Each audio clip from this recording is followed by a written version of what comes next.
Dan kita akan bedah peluang nama-nama yang saat ini terus beredar yang dijagokan untuk menjadi bakal cawapres dan juga berkontestasi nantinya dalam pemilu mendatang. Saya tidak sendiri tentunya untuk membahas nama-nama tersebut. Sudah ada Direktur Eksekutif Foxpol Center Research and Consulting Pangi Caniago yang malam hari ini sudah bergabung di studio CNN Indonesia. Malam Mas Ipang. Malam Mbak Sasha. Kabar baik ya Mas Ipang ya? Kabar baik, angin segar. Angin segar dalam politik apa angin segar gimana nih Mas? Nah Mas, sebelum kita bahas bedah satu persatu namanya, saya mau tanya dulu kriteria-kriteria apa yang wajib dimiliki oleh cawapres ini agar dilirik untuk menjadi pasangan capres yang sudah dideklarasikan. Iya, memang kriteria wajib ini memang sesuatu hal yang sebuah keniscayaan yang dimiliki, modal yang dimiliki oleh cawapres atau menjadi variabel, menjadi intensitas dan menjadi arah untuk kunci untuk digandeng atau tidak. Nah, salah satu adalah label modal racikan elektoral, baik tingkat kedikenalan Mbak Sasha, tingkat kesukaan dan tingkat keterpilihan. Biasanya orang kenal, ada sebagian yang kenal suka, ada yang sebagian suka pilih. Nah, ini yang menjadi modal elektabilitas. Yang kedua adalah modal partai politik. Modal partai politik itu juga menjadi penting karena ketika mereka bisa bawa kursi, bisa bawa partai, dan bisa bawa stabilitas di koalisi. Meskipun ini mazhab ini juga mengalami patahan juga sebab kadang-kadang cawapres itu juga nggak ada juga yang koalisi tidak perlu stabil juga karena nanti koalisi dibangun setelah presiden terpilih gitu. Nah, yang ketiga adalah tentu modal logistik. Karena biaya capres kita, cawapres ini high cost ya, termasuk biaya saksi, relawan, biaya pemenangan itu besar sekali. Nah, itu sebetulnya kriteria wajib yang meski dimiliki oleh cawapres yang akan berkontestasi. Sehingga bisa dilirik, digandeng atau menjadi penting untuk diambil sebagai cawapres. Kalau dari Foxpol nama-namanya siapa aja Mas? Nah, Foxpol meneliti ini sebetulnya ketika keluar hasil survei di Mei ini, kita di bulan Maret dan di bulan terakhir November 2022, itu Sandiaga Uno sudah unggul. Sandiaga Uno lagi-lagi ya? Kita waktu itu ada 100 halaman laporan kita kirim di CNN, itu Sandiaga Uno nomor 1. Nomor 2 baru waktu itu adalah muncul yang namanya Ridwan Kamil, kemudian AHY. Nah, dan belum muncul Pak Erick Thohir belum terlalu besar, Pak Mahfud MD belum tercapture, belum terinzoom dengan baik, tetapi 3 besarnya itu adalah Sandiaga Uno, AHY, dan Ridwan Kamil. 2, 3 ini ini 3 yang besar yang ini yang tercapture di data kita ambil pada November itu. Kan survei juga sangat tergantung kapan data itu diambil. Nah, data terbaru kita di tahun ini kan belum kelihatan, tapi kita sudah berhasil konsisten data ini di 2 tahun pemilu. Dan kita ambil setiap tahun 2 kali survei. Apakah 2 nama ini Mas juga hadir akhir-akhir ini?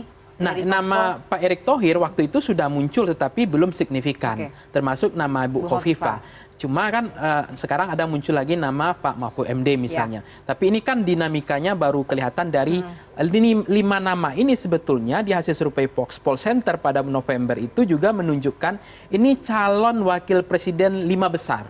Memang sudah terpotret dengan baik gitu. Meskipun kadang-kadang kita simulasikan, beda-beda, ada yang 5 ada yang 5, ada yang 10, ada yang 15, bahkan ada yang 16 nama kan. Nah, itu ketika kita masukkan posisinya juga bergeser. Kita akan bedah satu-satu ya Mas. Ini boleh dicoret-coret ya Mas kalau misalnya nanti butuh coret-coret. Kita akan bahas dari Sandiaga Uno karena dari surveinya Foxpol dan juga beberapa institusi lainnya. Nama ini sepertinya agak konsisten menjadi yang teratas ya Mas ya. Iya, konsisten. Mas Sandiaga Uno ini kelebihannya sebetulnya beliau kan memang punya elektabilitas hari ini. Elektabilitas menjadi kunci beliau. Kemudian beliau juga punya yang namanya logistik yang cukup, budget yang cukup. Beliau kan termasuk di Forbes atau orang-orang yang kaya. LHKPN-nya sampai 10,6 triliun rupiah soalnya Mas 2021 kan? Partai beliau punya kemarin kemudian meninggalkan itu. Saya nggak tahu ini bagian dari skenario atau lobby-lobby beliau.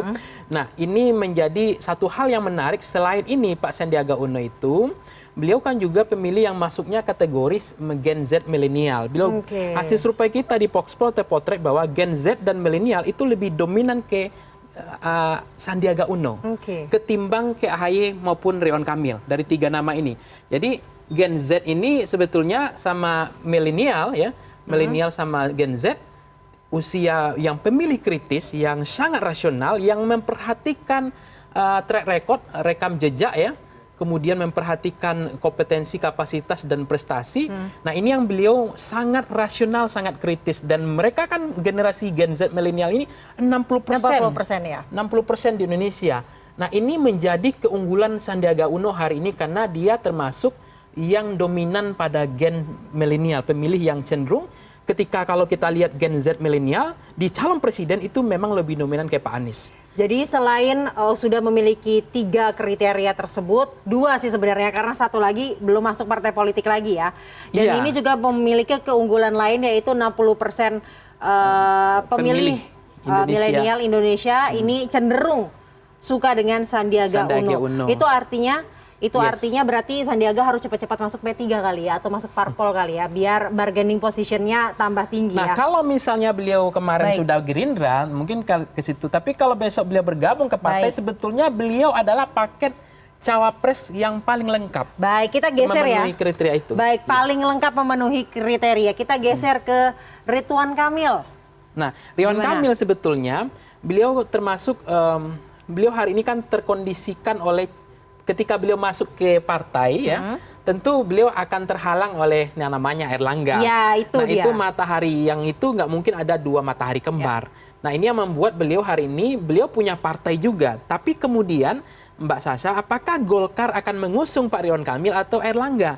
Karena memang mengatakan Golkar tidak akan absen kali ini karena 2 kali pemilu ikut. 2 kali pemilu gagal ikut pemilu. Nah cuma belum tentu Pak Ridwan Kamil berarti diusung agar oleh... potensinya Ridwan Kamil ini meningkat, hati siapa yang harus Ridwan Kamil ambil nih? Hatinya Golkar, kader Golkar atau hatinya Erlangga aja? Nah kalau misalnya hati Erlangga atau Golkar, sebetulnya Golkar hari ini kan kalau melihat elektabilitas Ridwan Kamil cenderung lebih signifikan dibanding Erlangga. Artinya kalau rasional psikologi angka elektabilitas, semestinya Pak Ridwan Kamil yang diusung oleh Golkar. Semestinya kalau rasional ya, dari elektabilitas. Baik, kita bergeser ke koalisi sebelah nih. Iya. Koalisi sebelah Agus Harimurti Yudhoyono. Koalisi Perubahan. Karena kan ya. Keunggulan nilai plusnya Pak Agus ini sebetulnya selain beliau juga punya segmen generasi milenial, ini 3 ini sebenarnya punya, tapi yang ada yang signifikan, ada yang nomor 2, ada yang nomor 3. Beliau kan punya partai politik yang mestinya itu menjadi kekuatan beliau. Beliau dianggap mampu membawa stabilitas di koalisi, bisa membawa partai. Yang kedua, beliau juga punya pengalaman mentor dari Pak SBY. Itu nggak bisa dinafikan. Nah itu juga menjadi kekuatan beliau, menjadi keyakinan beliau bahwa beliau punya kemampuan pengalaman karena mentornya langsung dari presiden. Di samping itu, AHY ini juga konsisten elektabilitasnya, konsisten ada di tingkat teratas ya. Tingkat teratas untuk positioning sebagai cawapres, bukan sebagai capres. Betul. Di samping memang kalau kita lihat AHY ini kan dari pidatonya makin baik ya, kian hari makin baik, makin matang. Kemudian kemampuan beliau waktu itu kan dihadapi kondisi partai yang begitu berat, menghadapi kudeta dilakukan oleh Pak Muldoko. Bisa dikatakan berhasil ya. Beliau menunjukkan ternyata beliau mampu menghadapi. Walaupun waktu itu AHY merasa berat bagi dia menghadapi ini, tapi beliau punya kemampuan untuk modal di situ. Nah, terakhir memang AHY sebetulnya punya yang namanya kemampuan good looking lah. Baik. Pemilih psikologis. Berbicara berat nih Mas Ipang, sebenarnya rival beratnya AHY adalah Hovifah karena banyak yang menginginkan Anies ini bersanding dengan Hovifah karena punya NU, punya Jatim, punya perempuan. Nah, artinya begini, tergantung user kebutuhan capres sebetulnya Mbak Sasha. Kenapa saya bilang kan? Karena tadi ada juga capres nggak butuh elektabilitas, nggak butuh logistik, nggak butuh partai. Itulah yang terjadi dengan Ki Haji Maruf Amin. Itu yang terjadi dengan Pak JK waktu itu. Nggak terlalu penting, karena Pak JK juga nggak punya partai. Tapi kalau misalnya kebutuhannya adalah representasi perempuan, iya. Kebutuhannya kepala daerah, iya. Misalnya simulasi ideal itu adalah misalnya kepala daerah juga dianggap penting, termasuk NU-nya. Karena punya segmen yang kuat di Jawa Timur. Saya pernah keliling NU, misalnya keliling di Jawa Timur, itu ketika ada nama Bu Khofifah, awalnya mereka memilih Ganjar Erik misalnya, tapi begitu ada Anies Khofifah, mereka milih Khofifahnya. Artinya mereka bergeser migrasi milih Anies. Bisa menggait swing voters itu ya? Karena mereka meyakini ada politik partai EDI mereka di sana itu, kecintaan person terhadap Khofifah itu lebih menonjol juga, ada kebanggaan.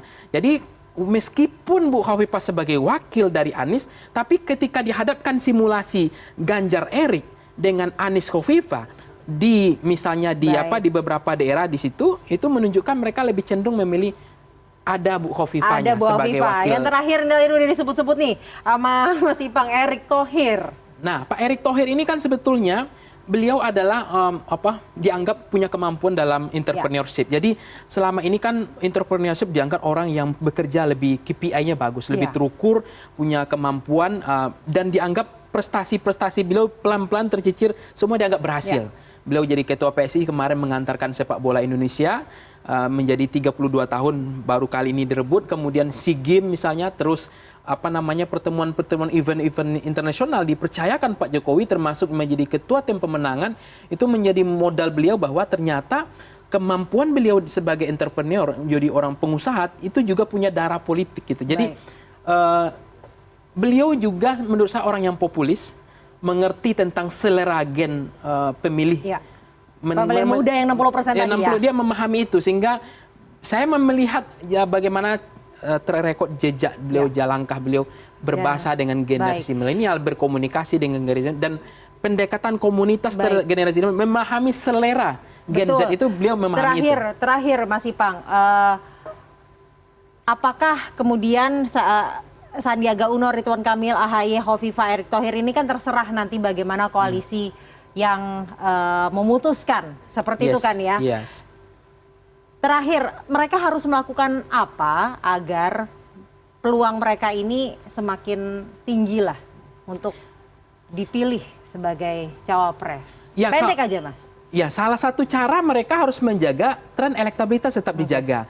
Kemudian mereka harus meyakinkan bahwa representasi tadi misalnya Jawa dengan luar Jawa, mereka juga punya modal itu. Di samping misalnya mereka juga harus bisa memastikan bahwa jangan-jangan besok adalah ini nggak kepake, itu yang saya khawatirkan. Karena memang menguatnya misalnya blok ideologis kembali, nasionalis dengan religius, polarisasi isu. Nah sehingga kepentingan ini nggak kepake, ini yang saya khawatirkan. Tetapi besok sepanjang itu narasinya adalah narasi kinerja, prestasi, kepada pemilih rasionalnya kuat, pemilih kritisnya kuat, maka blok ideologis seperti Kiai Haji Maruf Amin itu nggak muncul lagi. Yang justru mereka inilah yang akan kepake. Muncul muncul. Ini yang kita jangan sampai kemudian mereka yang punya orang-orang terbaik seperti ini nggak kepake karena kuatnya mengentalnya lagi polarisasi, politik identitas, isu agama menguat lagi sehingga ada kebutuhan untuk menghadapkan kelompok nasionalis dengan religius sehingga capresnya itu dianggap presentasi nasionalis. Nah cawapresnya harus religius. Nah kalau tika religius ini menurut saya nggak ada yang kepake. Dan kita harapkan dan kita harus terus berupaya agar pemilunya tidak lagi berbasis mengenai politik identitas itu ya Mas ya. Namun bisa memunculkan nama-nama muda, nama-nama baru seperti mereka. Baik, terima kasih Mas Ipang telah bergabung bersama kami malam hari ini di studio CNN Indonesia. Sama-sama Mbak Sasha.